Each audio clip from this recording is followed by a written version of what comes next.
السلام علیکم. ایک لائٹ سا ایک ٹاپک آج آپ کی نظر. نئی بچیاں چھوٹی عمر میں شادی جب گھروں سے جاتی ہیں، ایک مڈل کلاس یا اپر کلاس، تو ویسے بہت نخرے ہوتے ہیں. اور شادی کے بعد اب تو بہت کچھ سننے میں آ گیا کہ جی ابھی ہم نے فیملی جو ہے پلان نہیں کی، نہیں ابھی ہم نے بیبی نہیں کرنا. اور کچھ تو ایسی بھی کہتی کہ بیبی کرنا ہی نہیں ہے. ویسے اس کے بارے میں قرآن نے تو بہت کلیئرلی بہت کچھ بتا دیا، احادیث بھی. میں ان کے اوپر نہیں جاؤں گی، میں تو صرف اپنی بچیوں کے نخرے ٹخرے کی بات کروں گی آج. کہ سب سے پہلے تو شکر کریں. لوگ بہت سے ایسے ہیں جو اولاد کے لیے روتے ہیں، اور کچھ ایسے بہت سی بچیاں ہیں جو کہتی کئی سال ابھی ہم نے اپنا کریئر کرنا ہے، ابھی ہم نے اپنے آپ کو دیکھنا ہے. اور جس وقت پریگننسی شروع ہو جاتی ہے تو الامان، یقیناً پریگننسی کے دوران پرابلمس تو آئیں گی.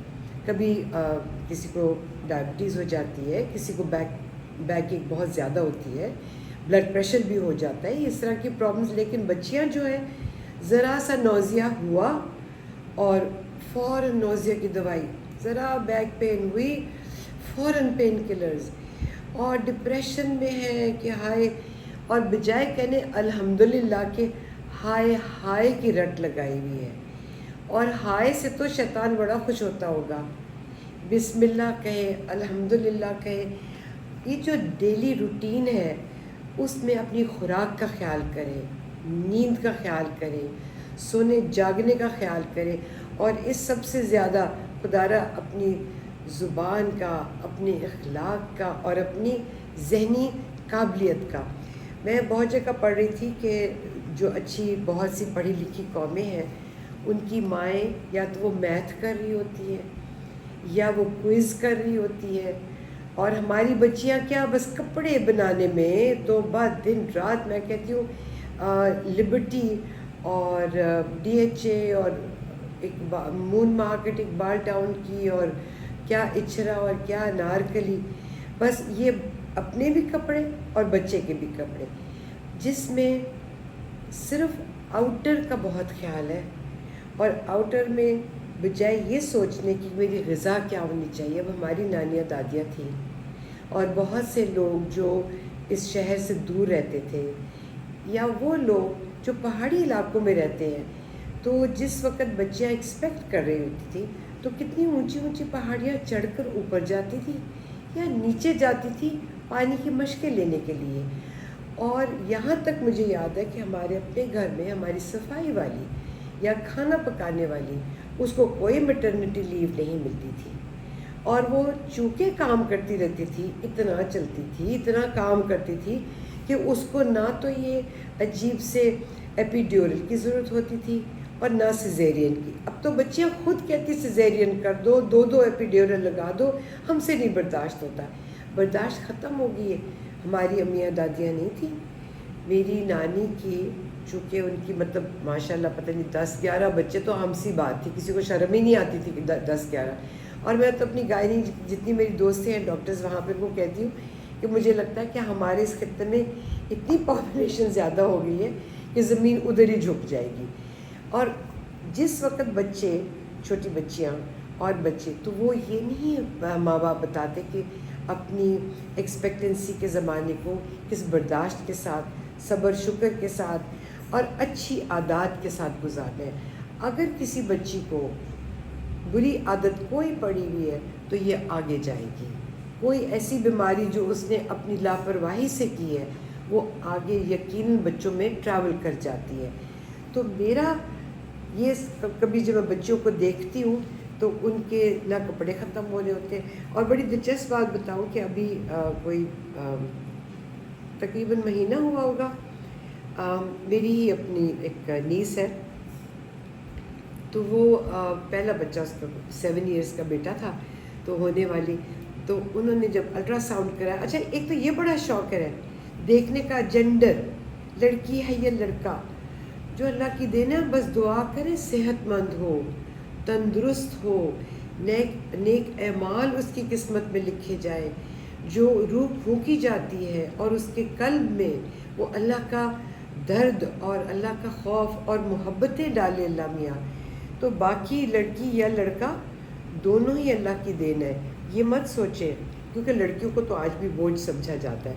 تو وہ انہوں نے الٹرا ساؤنڈ کرایا، ان کو پتہ چلا کہ جی بیٹی ہے. اب بڑا بیٹا تھا، اور تھرو آؤٹ انہوں نے بہت شروع میں الٹرا ساؤنڈ کرا لیا، تو ساری فیملی کو بتا دیا، ان کی والدہ، بہنیں، ہم بھی جو اس کے ان لاز بچی کے، دبا دب پنک کپڑے بن رہے. بائی دا وے پنک اور بلو آج چینج کر دیا. بلو ایک زمانے میں لڑکیوں کے لیے ہوتا تھا، پیس، طاقت. اور پنک چونکہ سرخ سے آتا تھا وہ لڑکوں کے لیے تھا، اور وہ سرخ کا مطلب طاقت، پاور، ایک ڈیسیژن میکنگ اس قسم کی. تو بہرحال جو بھی آج کل رواج ہے، تو کوٹ بن رہا ہے، تو فراکیاں بن رہی ہیں، تو بوٹیاں بن رہی ہیں، اور وہ بس پوری فیملی میں ایک کھلونا آ رہا ہے. بہت خوشی کی بات، اچھی بات. اور جب اس نے تھوڑا سا پچھلی دفعہ تو اس بچی کا وزن بہت زیادہ ہو گیا تھا، اس کا بھی خیال کرنا ہے کہ جو وزن ہے اس کو آپ نے ڈاکٹر سے پوچھ کے ایک حد تک بڑھنے دینا ہے. تو وہ جناب وہ انہی دنوں میں اتفاقاً میں باہر گئی ہوئی تھی، تو مجھے خیال آیا کہ اتنے زیادہ پنک اور بلو کپڑے ہوں گے تو میں کچھ سفید لے لوں، آف وائٹ لے لوں، لیمن لے لوں، تاکہ کچھ ورائٹی بھی آ جائے. تو میں نے اس بچے کے لیے رومپر جو 2 سفید لے لیے، ایک لیمن سا لے لیا، ایسے 2-3 لیے، ریزنیبل، بڑے خوبصورت. مگر اور جس وقت عید سے چند دن پہلے ہم آئے ہیں، میں آئی ہوں، اور میرے آنے کے فوراً بعد جب وہ بیبی، تو جس وقت وہ بیبی بس تھا کہ بیٹی بیٹی بیٹی کو 3-4 الٹرا ساؤنڈ بڑے بڑے ڈاکٹروں کے، بیٹا ماشاء اللہ پیدا ہوا. اب وہ جب بیٹا پیدا ہوا تو ان کو کسی کو یقین نہیں آ رہا تھا، اور مجھے انہوں نے کہا زرین چچی سچی، پہلا میں نے جب جا کے مبارک دی ہاسپٹل میں تو سفید کپڑے، تو میں نے کہا یہ وائٹ بنا دیا آپ نے؟ یعنی زرین چچی سارا کچھ پنک سب نے لیا ہوا. تو ایسی ایک مذاق کی بات بتا رہی کہ ان چیزوں کو اتنا زیادہ نہ کریں، اور بچیوں کے لیے کیلشیم کا ہونا، دودھ کا پینا، اچھی خوراک جو افورڈ کر سکتے ہیں، جو افورڈ نہیں کر سکتے اس میں دالوں کا ہونا، سبزی تو سارے روز کھاتے ہیں، اور اگر ممکن ہو تو چکی کا پیسا ہوا آٹا، تاکہ آپ کے بچے جو آگے پیدا ہونے والے ہیں ان کے اندر آپ کو جو بھی خوراک آپ لیں گے اس کا اثر کرے گی. لیکن یہ خدا کے لیے نہ سوچیں کہ دودھ پلانے والی مائیں جو ہے وہ کہتی ہے کہ جی ہم نے کھٹا کھا لیا تو ٹھنڈا زیادہ کھا لیا تو گرم کھا لیا. ایک تو بچوں کو عادت ڈالیں، نمبر 1. ہاں، ڈاکٹر سے رابطہ رکھیں. پیٹ میں ہوا بہت ہو جاتی ہے، ہلکا سا زیتون کا تیل ہاتھ پہ لگا کر یا دوسرا کو تیل گرم کر کے گول گول پیٹ پہ گھمائیں. کولک بچے پیدائشی وہ ہوتے ہیں جن کو بہت لاڈ پیار ملتا ہے اور وہ روتے رہتے ہیں. تو پریگننسی کے دوران اپنی خوراک کا، لائف سٹائل کا، ایسے کپڑے نہ پہنیں جو جسم بہت زیادہ نمایاں ہو اور معیوب لگے. اور اپنی جو بھی بیماری کئی بچوں کو ہو جاتی ہے اس کے لیے ڈاکٹر سے رابطے میں رہیں اور تھوڑا صبر کریں، اللہ کو یاد کریں، اس کا نام لیں گے، اس کے حوالے کر دیں گے سب کچھ، اس پہ چھوڑ دیں گے تو سنبھال لے گا، آپ کو خود ہی کرے گا، آپ کو کچھ کرنے کی ضرورت نہیں ہے. سو آپ کا اللہ نگہبان ہو. بچیوں کے لیے جو نئی شادیاں ہوئی ہیں، ہونے والے ہیں، شکر اللہ کا کریں. خدا حافظ.